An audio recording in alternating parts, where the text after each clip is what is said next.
Remember, there are three basic parts to all cells.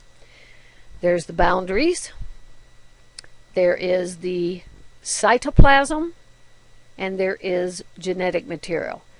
Now, we're mainly going to be concerned about eukaryotic cells in which there is a membrane. The boundary is a cell membrane, cellular membrane. The cytoplasm, and then the genetic material is an organized nucleus. So that's what we're going to look at. We're going to look at the things that are in the cytoplasm. They're little tiny organelles, and as I mentioned before, the reason they were called organelles is because they reminded the scientist of how the organs in our body perform functions to keep it alive. And so these little organelles, and it basically means little organs or tiny organs, are what are the function or carrying out the functions of the cell to keep it alive. And so we need to look at what are these organelles, what kinds of cells are they in, and what is their function. Cytoplasm is all the material in the cell except the nucleus and the cell boundary. So for a animal cell, that would be everything other than the cell boundary and nucleus, everything between it. And in a plant cell, then it would include the cell wall and cell membrane, and then everything between that and the nucleus. It is a thick kind of fluid. It contains these little tiny organelles that we refer to as cytoplasmic organelles. And they are parts of the cell that carry on the functions that are needed to keep that cell alive. So the important thing is the name, what it looks like, so that you can recognize it on a diagram, because one of the parts of the quiz will be labeling a diagram of a plant cell and an animal cell, and then what it does. Here's a basic picture, or actually a diagram, of a cell. And if you look at the boundary there, and then you look at the nucleus, everything in between then is cytoplasm, with all these organelles suspended or moving through that cytoplasm. The first one we're going to talk about is the mitochondrion. Mitochondrion is singular, mitochondria is plural. You need to know its nickname. The nickname is the powerhouse of the cell. And the shape of it, and this is to help recognize it in a diagram, it's bean-shaped or rod-shaped. It actually consists of two layers of membrane.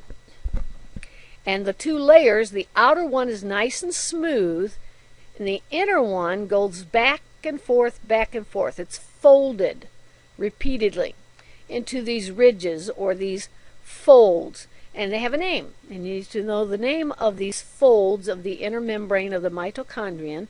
They're called cristae or cristae. And they're important because it is on those membranes, the cristae, that a very important process goes on that we're going to study in the next lesson. And that process is called cellular respiration. And enzymes then are used in that process to release energy that is usable by the cell. And that energy is in a molecule that is called adenosine triphosphate. And that's what the ATP stands for. Here's the basic shape. The top is a diagram. The bottom is actually a picture from an electron microscope. And the key thing is, this is where energy is released in the cell, usable energy. And that process is cellular respiration. Now, depending upon the energy demands of the cell, mitochondria can differ in size. Some can be very large if there's a lot of energy needs by that cell, and also very numerous. And so you think of the activity of the cell. What kinds of cells would be so active that they need a lot of energy? Well, think of your heart. It beats on an average of 72 times every single second. Excuse me, every single minute. That would be awfully fast. So 72 times per minute. So that's a lot of work that those muscle cells are doing. And so if you look and compare the mitochondrion from a cell that is in the heart muscle to, let's say, a bone cell is not going to be very active. So it may have only a few mitochondria, and their size may be a lot smaller than those in the muscle cell. Here's a picture of a muscle cell mitochondrion, and that is in the red there. Endoplasmic reticulum is the next organelle that we're going to talk about. It's a network of tubules, and some of them are flattened sacs, and they serve a variety of functions dependent upon whether they are rough or smooth, which we'll be talking about. And this is a passageway, a network. It connects actually the nuclear envelope, which is the membrane that surrounds the nucleus, to the cell membrane. And there's two regions, and they differ according to structure and function. And one is called the smooth endoplasmic reticulum, and the other is called the rough endoplasmic reticulum.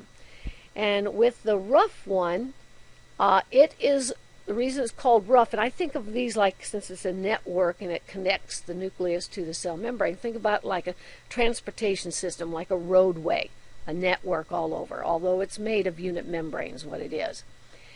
And the rough ER has ribosomes. So it's got like these round pebbles all over it. So you travel on it, it's rough. The smooth endoplasmic reticulum does not have these round pebbles. And what the round pebbles are, they are ribosomes, which we're going to talk about. So where the ribosomes are actually attached to the endoplasmic reticulum, that is going to be really more of a flattened area as compared to the smooth, which is going to be more tubular. And it's flattened because this is where the ribosomes are attached, and it is the place, the site, where proteins are being made. And we're going to go over that process later on in the chapter when we'll be studying protein synthesis. But that's where proteins are made. The smooth endoplasmic reticulum doesn't have the ribosomes, so therefore on that area there are no proteins being made. But it has a different function, and it is shaped differently. It's more tubular, and it makes lipids like the cholesterol, the good cholesterol, and it helps to remove the harmful substances from a cell.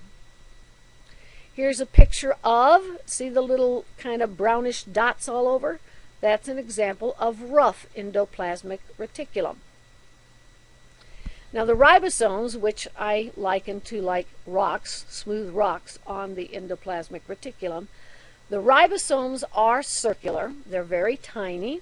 You can't see them with our microscopes. Actually, most of these structures that we're studying cannot be seen magnified only 1,000 times. So most of these things that we're talking about you'll not be able to see with our microscopes. But the ribosome is an organelle, and it directs the assembling of the proteins. So that's where the proteins are put together. Now if you go back and if you remember, what are the building blocks of protein? They're amino acids. So what is happening, and technically there's different kinds of ribosomes, or actually RNA, that we'll be talking about later. But they're going to put the right amount and the right sequence to these amino acids to build a particular protein. So they're directing the assembly of the proteins. Therefore, they have the nickname of protein factory. And the protein factory is the synthesis or the making of, and that's what synthesize means. It means to make. So it's the protein synthesis, or the directing of the assembly of the proteins. Now I want to go back a minute and just tell you a little bit about the rough endoplasmic reticulum that has these ribosomes on it. And it says in leukocytes, which are the white blood cells, the rough endoplasmic reticulum actually produces antibodies. In pancreatic cells, the rough endoplasmic reticulum produces insulin. So see, it depends on what type of cell that each of these organelles is in on what it's going to do. The rough and the smooth ER are usually interconnected, and the proteins in the membranes made by the rough ER move into the smooth ER to be transferred to other locations. And so that's why it's tubular, to transfer these substances. Now, the smooth ER has a wide range of functions, including carbohydrate and lipid synthesis, which we talked about. And it's actually going to be in liver cells. It produces enzymes that help to detoxify certain compounds. In muscles, the smooth ER assists in the contraction of the muscle cells. In your brain cells, the smooth endoplasmic reticulum synthesizes male and female hormones. So there are other functions for some of these organelles depending upon what type of cell they are found in. All right, back to the ribosomes. As we've mentioned, if they're found on the ER, that is called rough. And some of them, though, are not attached to the ER. They're actually just floating around in the cytoplasm. They still are doing the same thing. They are directing the assembling of the proteins. And how does it know what type of protein? In other words, how does it know which amino acids to line up where? How many amino acids to line up? Well, it gets all of that information in a coded message, coded instructions from the nucleus, technically from the DNA inside the nucleus, which we'll talk about later when we talk about protein synthesis. Here's some liver cell ribosomes. Now, the Golgi apparatus is always capitalized, the G in Golgi, because it is actually named after a scientist, and that's Camillo Golgi. And he first saw these structures in 1898, which is not important, the date. And they are named, unless I asked it like maybe for a bonus question. But the Golgi apparatus, it's real neat in the way that it appears. It looks like a stack of pancakes, one on top of each other. And its function is to prepare proteins for their specific functions. And so it packages them up and then sends them out in little storage centers called vesicles. And so the Golgi body is taking the proteins that are making their way up by the smooth ER, and it's going to then package them up and send them out in vesicles. And there's a picture of a Golgi body, and that would be looking like the pancakes stacked one on top of each other and then cut through the middle so you can see each in the stack. You'll get some better views too when we look at some of these. Vacuoles. Now, vacuoles are the storage containers. So if they're a storage container, that means they have to store something. What do they store? Well, they can store food, and they're called food vacuoles. They're water vacuoles. There's waste vacuoles, and some vacuoles actually contain some other materials within a cell. The small ones are what are called the vesicles, which we mentioned, that are produced by the Golgi body, or Golgi apparatus. Vesicles are organelles that transport substances from one area of the cell to another area of the cell. And when we watch this picture, I'll try to show you that the next day in class. When I show you that, I want you to try to recognize, it's a real cool animation that some university students did, and I want you to try to recognize the vesicles as they're being transported on the microtubules, which are part of the cytoskeleton. But this is showing you the inside of a Golgi apparatus and how it is making these particular vesicles. And also your membrane on the outside, the plasma membrane can do that. When it touches food and surrounds it, it makes a food vacuole, or it can get actually just water in it and make a water vacuole. When you have a plant cell, which this is a plant cell, now this is from an electron microscope, but they've added the color of the green and the blue line. The blue line would actually be the cell wall, and the green line is showing you, and it's outlining a vacuole. Now look how huge the vacuole is. That is one of the differences between plant cells and animal cells, is that plant cells usually have a lot larger, at least one vacuole. Why? It's called the central vacuole, and what it does is it stores water. And we're going to learn the significance of that when we talk about turgor pressure and we talk about the plant cells and how they stay stiff instead of wilted. And it's because of this central vacuole that they have that fills up with water. Lysosomes are interesting. They used to have the nickname of suicide sacs. And the reason they did that is when they were watching live cells, it seemed like the lysosomes would just let the digestive enzymes out of it, and it would just eat up and destroy the cell. And so they thought the cell was committing suicide. And technically what was happening to the cell, it was dying. And one of the jobs of lysosomes is to actually destroy, eat them up, the old worn out parts. And so it's like a demolition crew. But it also is for digesting. Food vacuoles, lysosomes will release the digestive enzymes into a food vacuole, and it would digest the food inside. And it digests foreign invaders, so it has a lot of digesting jobs. So it's the organelle that contains the digestive enzymes. And here's a 3D model.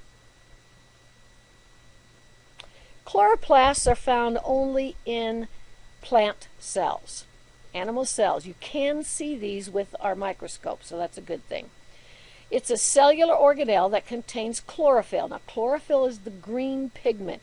Anywhere you see green on a plant, you know it has chloroplasts, because inside that chloroplast is chlorophyll, and it's a green pigment. Now, there's lots of other pigments. As you look out, there's yellows and violets and blues and reds. Those are contained in plastids. A chloroplast is one special kind of plastid. It's a plastid that contains one pigment only, and that is chlorophyll.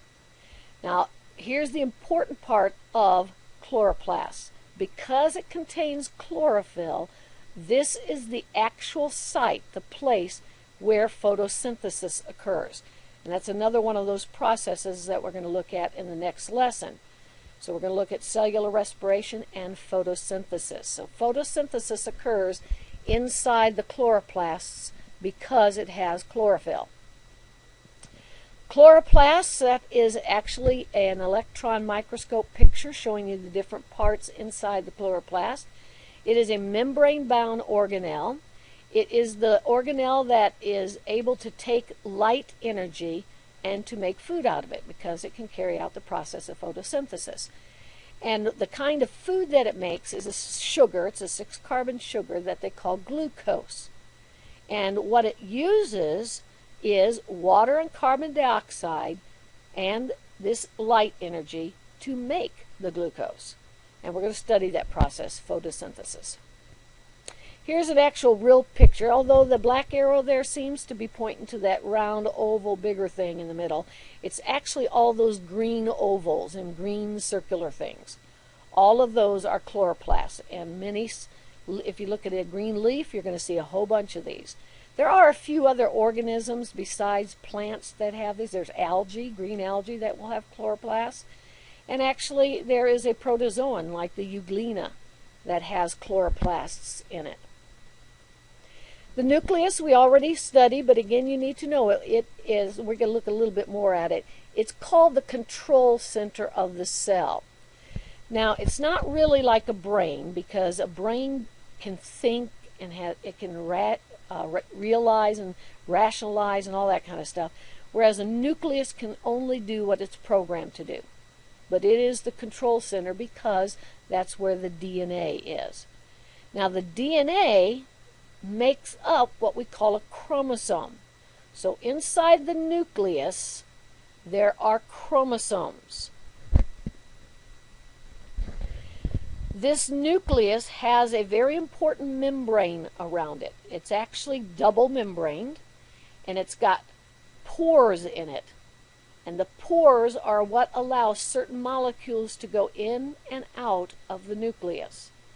The membrane of the nucleus is called the nuclear membrane, nuclear membrane or nuclear envelope. And inside of it, it's got a fluid. that fluid is called the nucleoplasm.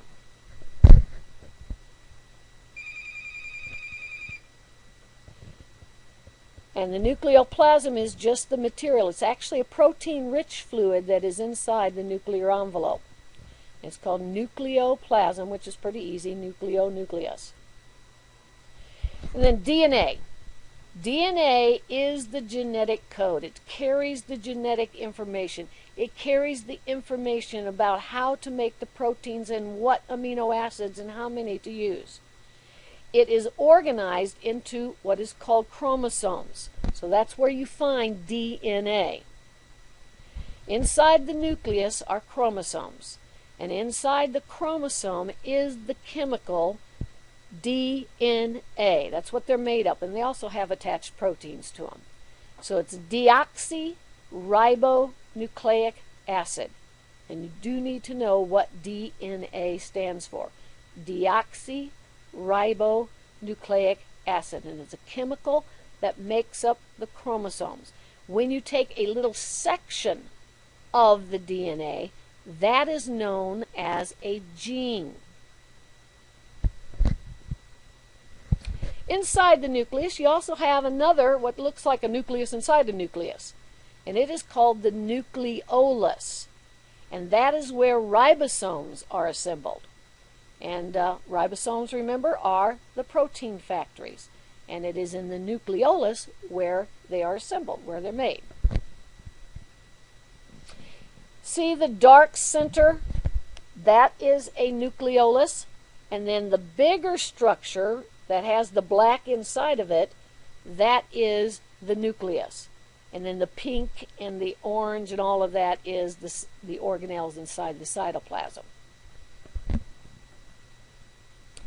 So when you look at all these organelles, there are certain ones that manufacture. So if you go back and look at the ribosomes, remember what and look for what do they manufacture, because that's their job. And here's a picture of ribosomes on the little dots, and then smooth endoplasmic reticulum on the right. The organelles that are for processing energy are the mitochondria and the chloroplasts. The mitochondria are found in every cell, plant, animal, and the chloroplasts are only found in the plant cells or green algae or things like the euglena. The organelles that are for processing, storing, and transporting molecules are the Golgi apparatus, which is in pink, the vesicles, which is in that lime kind of greenish color, and then vacuoles, which is in the purplish color. And here's a picture from your book showing you all these different organelles and how they are, how they look as a diagram inside a cell. So it's important for you to know all of these structures, what they look like, so that you can label them in a cell, and especially what their functions are.